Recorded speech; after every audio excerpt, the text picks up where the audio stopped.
Yo, yo, what's good, everybody? Little different way to start off a video, you feel me? Kind of have my mobile rig set up right now, so I thought it would be the perfect opportunity to kind of show you guys like how I would personally set a compressor up, whether it's for recording on the way in or for mixing. In this case, I thought the best example would be to kind of like use it as a hardware insert and kind of just treat it like if it was a live vocal. But you know, first I'm gonna give me some cold brew because feeling a little tired. Let's do that and then we'll jump in the computer and I'll show you how to set that shit up. Yeah, I'm probably gonna regret this. Either I'm not gonna go to sleep tonight or my anxiety is gonna go crazy. So we'll see how it goes. Fuck it, I'm just gonna have the rest. Yes, sir, there we go, that homemade, baby.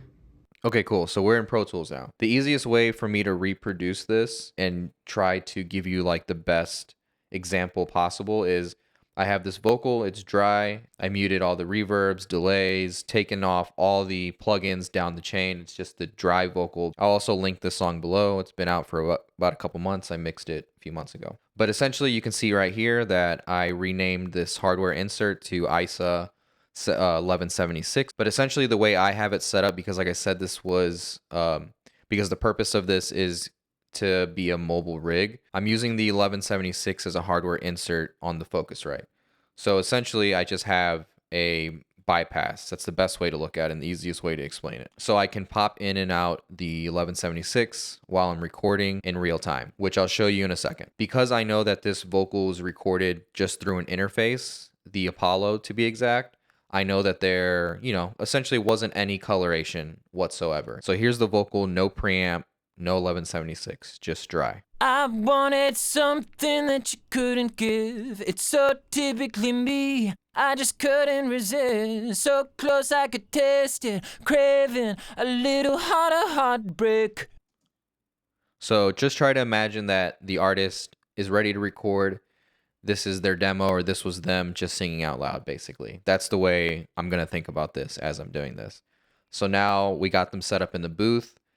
Let's turn on the preamp and get some levels and see what it's like. So before I set any levels, I'm just going to show you what the vocal sounds like just running straight through the preamp. I wanted something that you couldn't give. It's so typically me. I just couldn't resist. So close I could taste it. Craving a little harder heartbreak.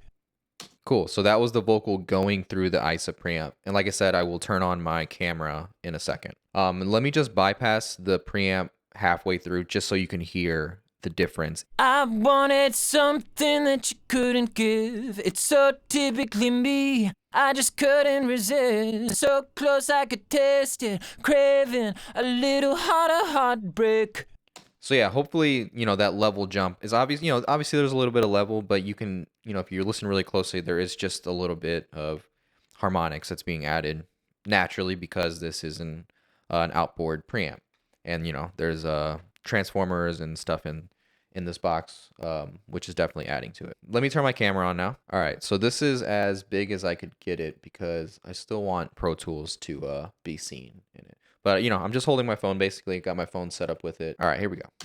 I wanted something that you couldn't give. It's so typically me. I just couldn't resist. And to be honest, so close you can I could see taste right here it. Craving a little harder heartbreak. that at his peaks, he's barely peaking in the yellow. You chose your freedom, how can I deny? Least I got a reason to get out and try. So personally, that's where I like to get things. But it's not necessary. You can definitely stay in the green the entire time. If anything, that's probably where you should be, especially if you're recording for the first time or you're recording yourself and you really don't understand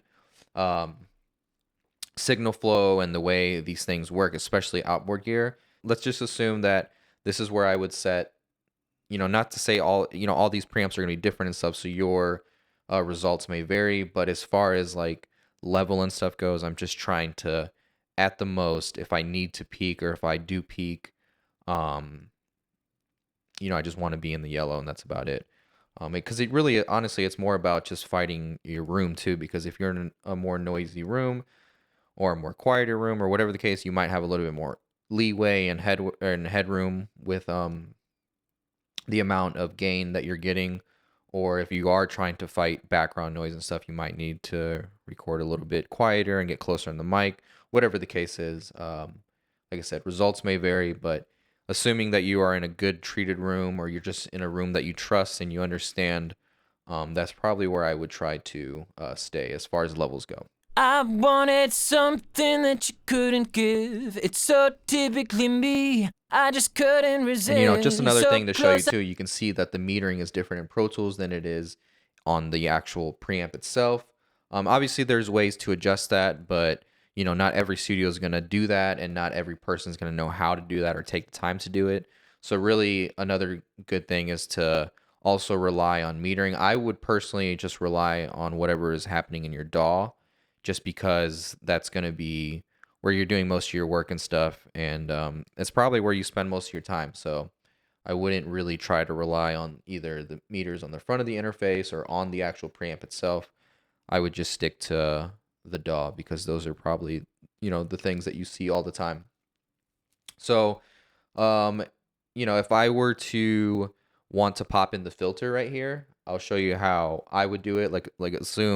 Let's just assume like you have a low hum in the room, whether it's an air conditioner in the next room or in your room, or whatever the case is. Maybe you have upstairs neighbors or something.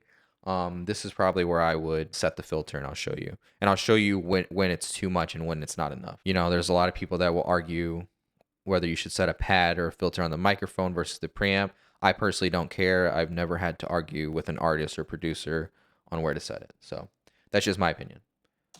I wanted something that you couldn't give. It's so typically me. I just couldn't resist. So close I could taste So it. that's definitely way too much, A little right? harder heartbreak.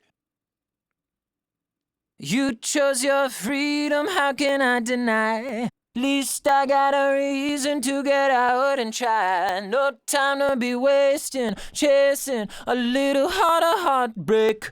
Really, when I'm setting a filter, and if I need to set a filter, especially in vocals, I'm really listening to where the chest vocal is, meaning like the words where he has to use his chest and a lot of resonant in the chest, a lot of those low notes and stuff. I want to make sure that I preserve those and I don't cut those off, especially if you're setting a filter on the way in.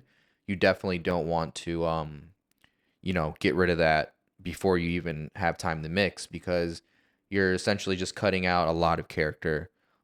Especially, like I said, depending on the type of music and depending on the song, you might need that low end in the vocal to use, whether it's to bring emotion into a track or a certain part of the song or whatever the case, or obviously if that is the character, the fundamental of the artist's voice. You definitely don't want to cut that off.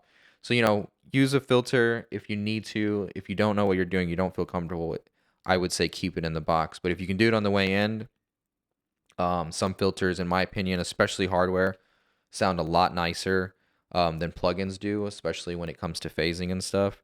This filter I personally like a lot. It sounds really good. If I feel like I need to use it, then I definitely am not going to be afraid to use this one. So let's assume that we want to use the filter, and I'll show you. Like I said, really listen to, I'm going to sweep a little bit, so really listen to the low notes, how they disappear and how they come back.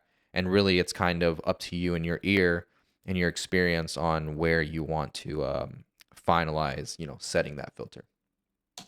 I wanted something that you couldn't give. It's so typically me. I just couldn't resist. So close I could taste it. Craving a little harder heartbreak.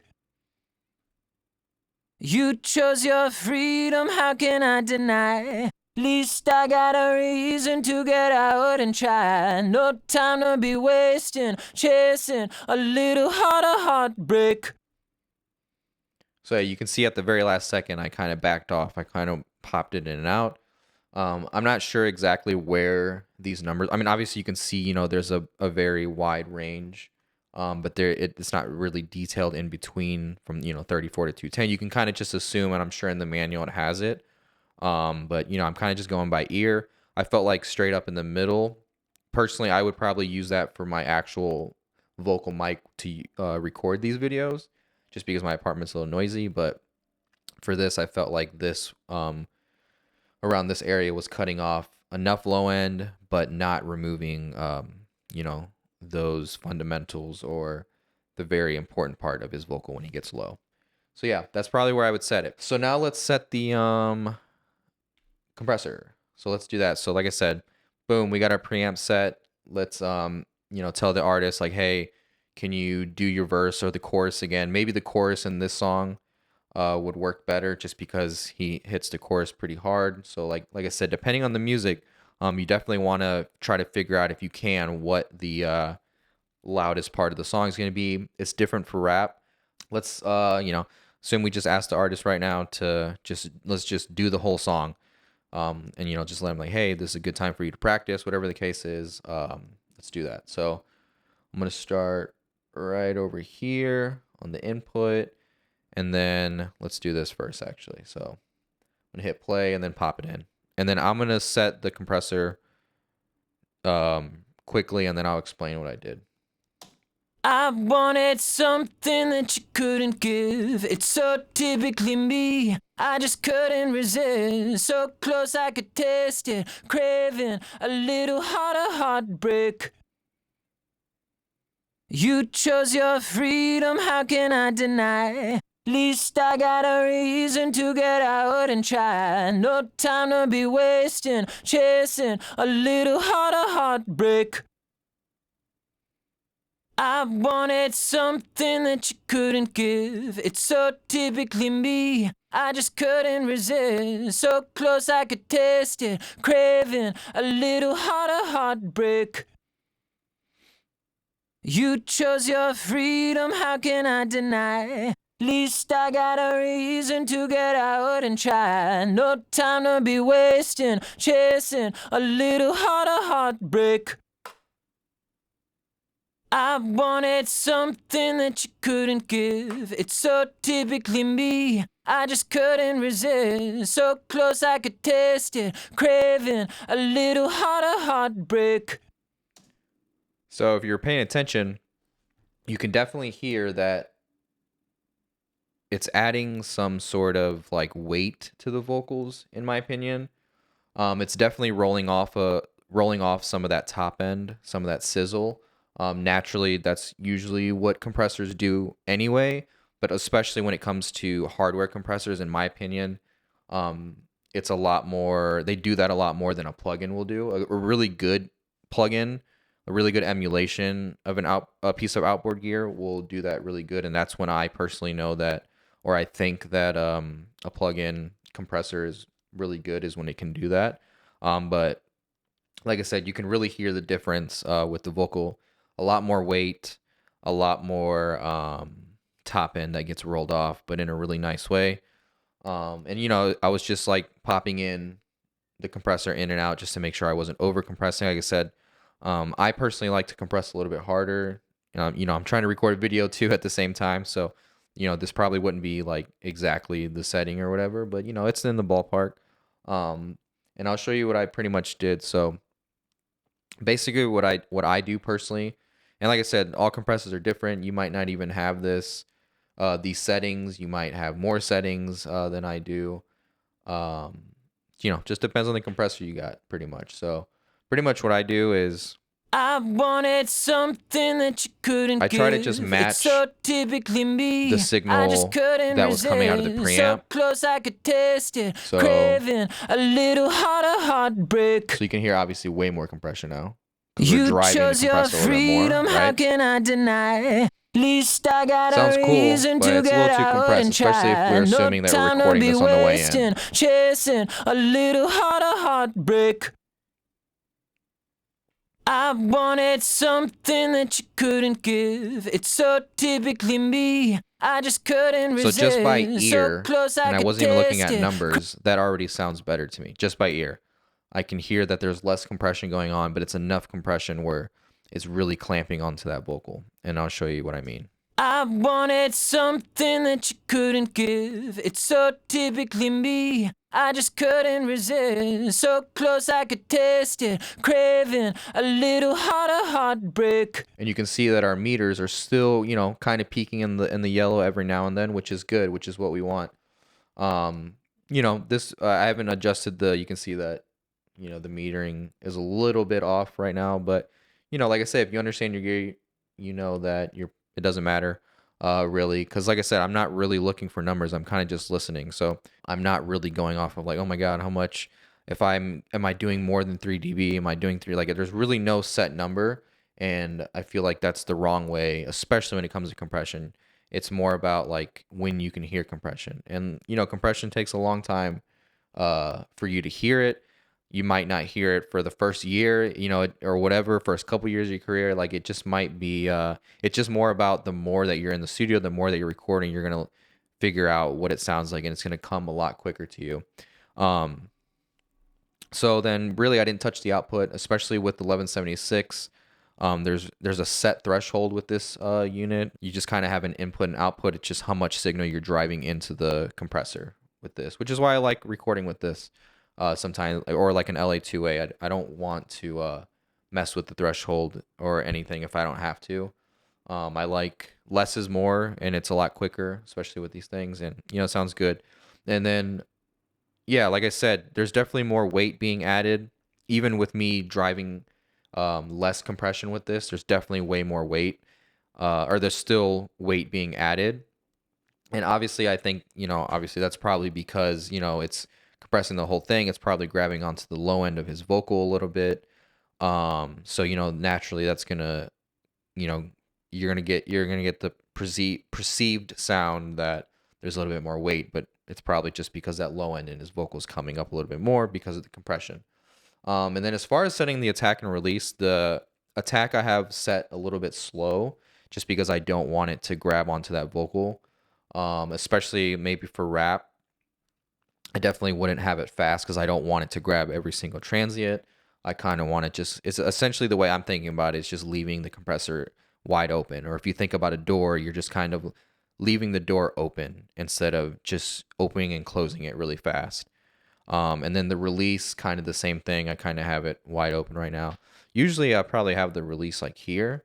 It just, like I said, but it just depends on the vocal, depends on the style of music.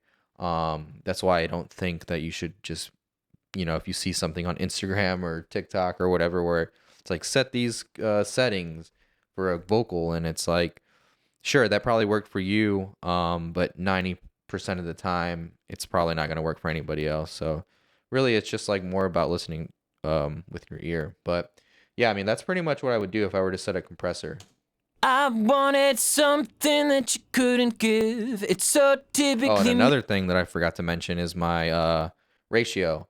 Personally, I kind of learned this actually from one of, kind of like a mentor, I guess, at the studio I was at. His favorite compressor was the 1176, and he told me that tried using an 8-to-1 on 1176 sounds really good. He told me, he's like, yeah, with 1176 I like to use an 8-to-1 because you can kind of push a little bit harder, and I think that it sounds more like an 1176 because you're kind of driving it a little bit more, I guess. But anyways, yeah, so I heard the difference when he was showing me, and ever since then I've just stuck with an 8-to-1 ratio when it comes to 1176. So with this stuff, I mean, if you're new to this, it's just stick to a 4-to-1. There's plenty of videos that will explain exactly what's happening better than I will and way more in depth. But you can just fucking YouTube that or Google it or whatever, search on there. But personally, if I'm using 1176, I stick to an 8-to-1. I wanted something that you couldn't give. It's so typically me. I just couldn't resist. So close you I can could see, taste it. bringing it in Craving and a out, little there's barely a jump. heartbreak. If anything, there's more You chose your the vocals being freedom, more how can tamed I deny? if you look at the meters in Pro Least Tools. I got a reason to get out and try. No time to be wasting, chasing a little heartbreak. Like just by looking at the meter, you can see that it becomes a lot less inconsistent, or a lot less consistent as far as like level jump and stuff without it. So yeah, hopefully this video makes sense. I'm gonna get it edited together and get it put out and stuff. And then we'll be back with another video on Sunday, next Sunday or whatever. But yeah, I mean, let me know. Hopefully, like I said, I try my best to put this together. I don't have all the fancy equipment like these bigger guys do, but I do have the experience and knowledge. At least I think I do. So, hopefully this all made sense. If there's anything that I missed or anything that you have questions about, please leave them in the comments below. I definitely wouldn't mind making a video on it. I need more ideas, to be honest. I don't want to make like the same shit. I definitely don't want to keep making like plug-in videos and stuff. There's so many of those out there. Like I want to make like shit that people are gonna use and stuff. But yeah, I'll get better at the camera setup and stuff. But this was kind of new to me and a new style of video. Obviously, if you see the rest of my videos, this is definitely new. But yeah, let me know if you have any questions. Let me know if this made sense, if this was helpful in any way, or anything anything that maybe I didn't explain well or clear enough. I'll try to answer it in the comments or even make a follow-up video or something. But yeah, if you're new here or a returning viewer, please subscribe. We're almost at 1,000. I've been saying that every video, but we're like slowly getting there. And if you want any of the gear that you see in this video, I'll have it linked in my Amazon links below in the description. So if you use my link, I'll get a little kickback and I can keep buying gear and keep making videos and whatever the case is. And yeah, I'll see y'all on the next video. Peace.